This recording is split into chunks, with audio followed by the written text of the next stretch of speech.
Start. Warriors won again. This time over the Suns. Clay goes for 33 in the first half. They had 5 in the second half. No one ever says that. In a row. 5. 8 for 12 from 3, bro. Steph added 23 and said he loved, quote, a motivated Clay.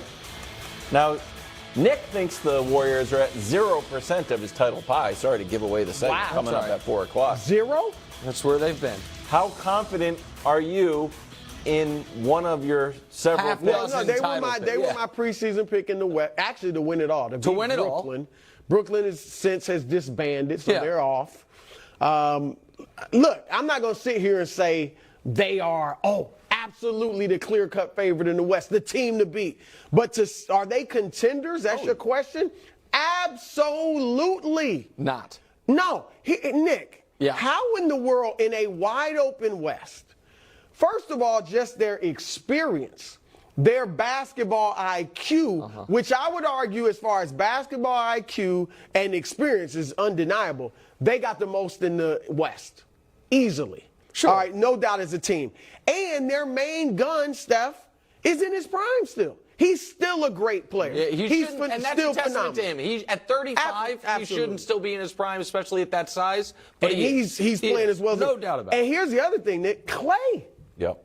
Clay's in the calendar year of 2023. Now, I agree with you. I thought he was falling off because of the injuries. Yeah, exactly. He's averaged 25 points. He's shooting over 40% from 3 in this calendar year. And we saw what he did last night, as you mentioned. Wild's always been a big calendar year guy anyway. They have here's the thing. They're the best shooting team in the league. Okay. They take the most threes in the league. And in an NBA where shooting the three is more important than ever, you cannot write them off. They should convince the league to add the three-point line to the arenas other than Oracle. That's fine. You can talk about that. I get it, the road record, and I want to see what they do in this 5-game road. I'll tell you what they're going to do. They're going to lose a bunch of them. So can we just throw? So listen, he believes in the Lakers. I am not fickle. Well, the Lakers have played better than the Warriors over the last since the 2-10 start. The Lakers don't have it.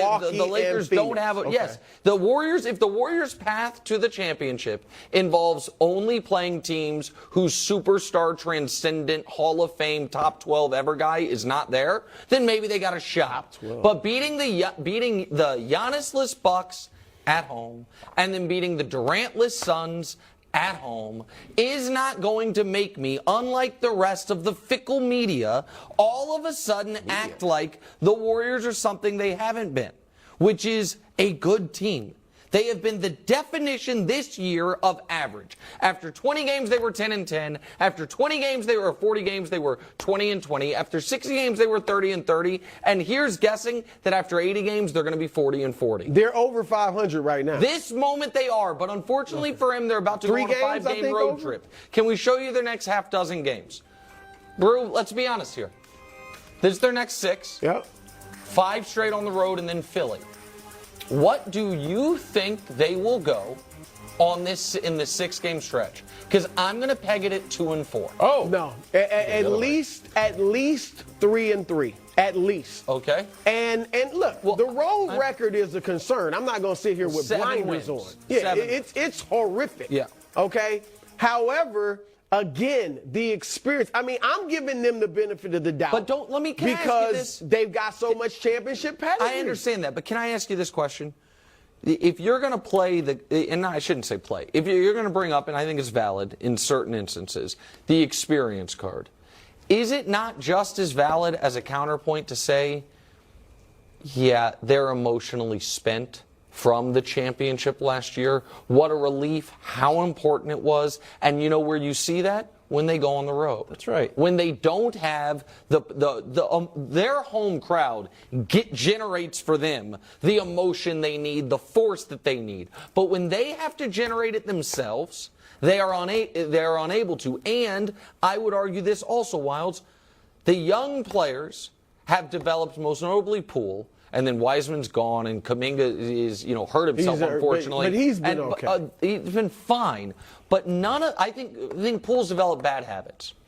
And I would also argue, not to circle everything back to the punch, but Draymond acknowledged as much himself that punch removed some of his authority. Yep. So do you not think it's in play that maybe some of those bad habits that Jordan Poole, I believe, has developed, is why he's not always closing games, it's why the team seems to get frustrated with him, that Draymond could have nipped that in the bud back in December, but he lost the authority to coach the guy up, to yell at him, do whatever he does, because you can't do it to the kid you hit in the face, and that we all saw you hit in the face. For all those reasons, and for the fact that, yes, if Klay scores 35, they're unbelievable. But for whatever it's worth, 21 times in Klay Thompson's career at home, he has scored 35-plus in the regular season. They are 21-0. When he goes off at home, they never lose. So I am not going to overreact, Wilds, to yesterday's game or the Milwaukee overtime win without Giannis. Okay. Klay this season in wins. 25 points when they win, and they lose 18. So you could argue, as Klay gets hotter, the team will win. Brew, my thing about Nick's take is the team is good, and even you acknowledge they lack maybe energy, maybe focus on the road. Klay's quote after the game, I think we're going to do it with these next 5 games. It's our time. I don't know why you don't subscribe to the flip a switch philosophy that they're champions. Yeah, maybe they were coasting a little bit, but now that they're ready to start playing. Look, I don't think this would be the equivalent of flipping. I mean, they've been horrible. They even if they're lollygagging on the road, they should have more than 7 wins. But I do think, like I said, I think they'll at least go 3-3, Nick. If they don't go 3-3, it will be a bit. It will be concerning. Okay, and you know what? Some of those teams, they got Houston. They have Atlanta. We could show it again. Timberwolves. Houston, Atlanta are too easy. Well, Atlanta's fighting for the playoff lives, but they should beat them. Houston is a disaster. Memphis without Ja. Right. Dallas, which is playing terribly right now. And then the Clippers tomorrow. So I'll meet you halfway in this regard. You said if they don't go at least 3-3, you'll be concerned. If they win Wednesday, I'll be impressed.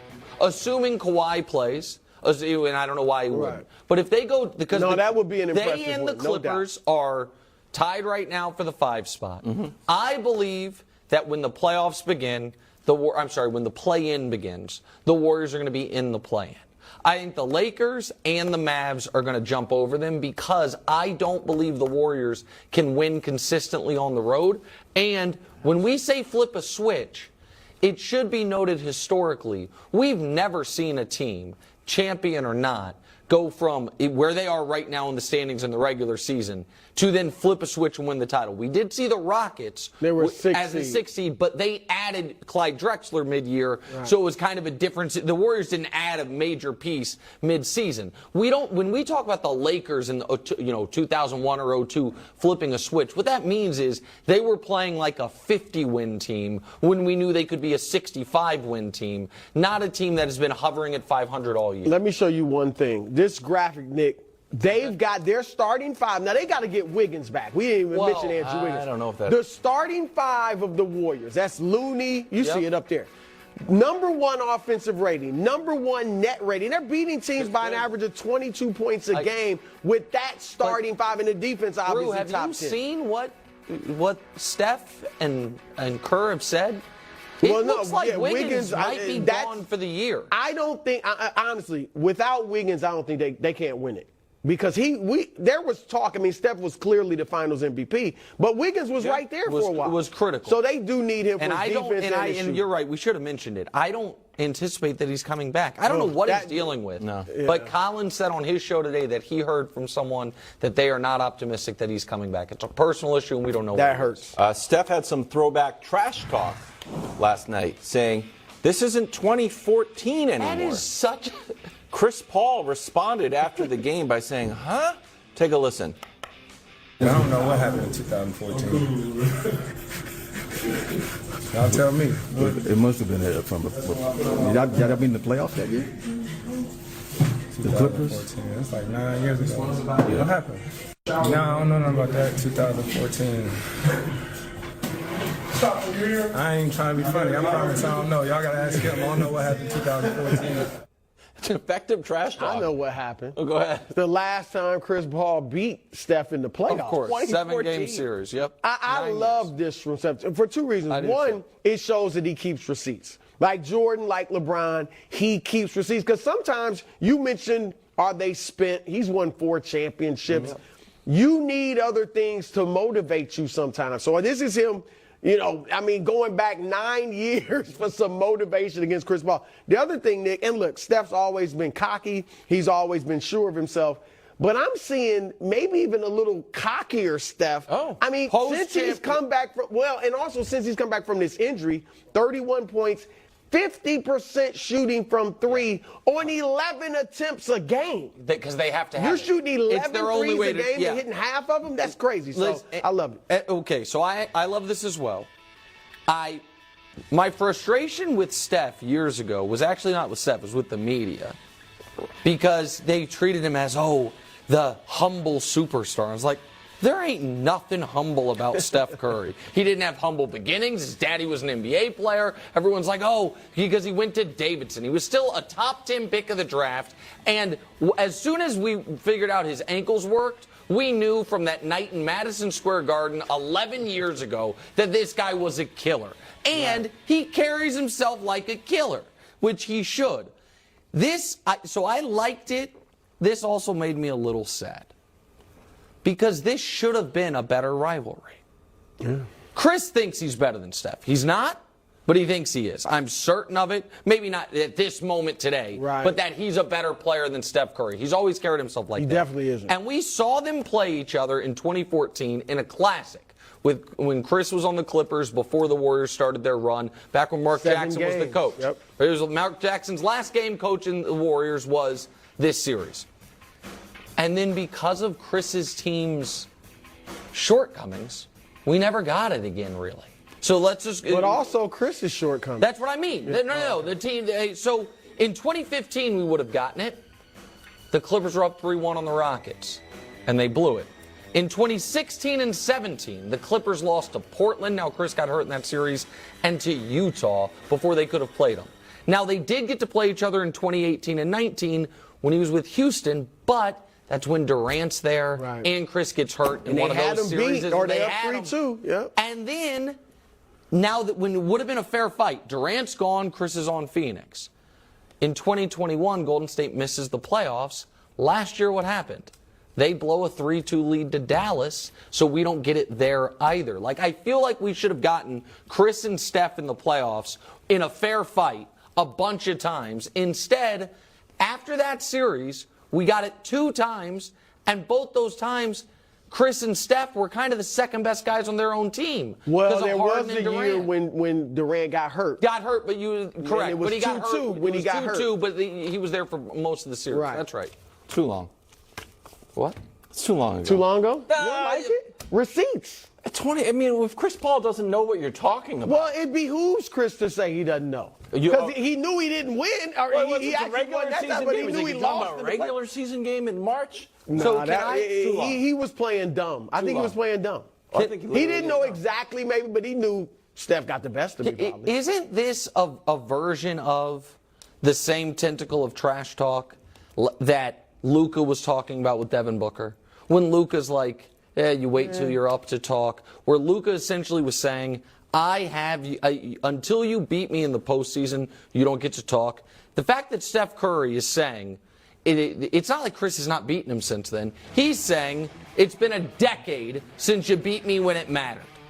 And which is what the only difference, though, is Luka beat Devin once. Right? Steph's beat Chris time and time again. So that's the difference. Coming up next, the latest on Aaron Rodgers. He might be a Jet in the commercial break. Might be. It's possible. When Wild said too long, I thought he was talking about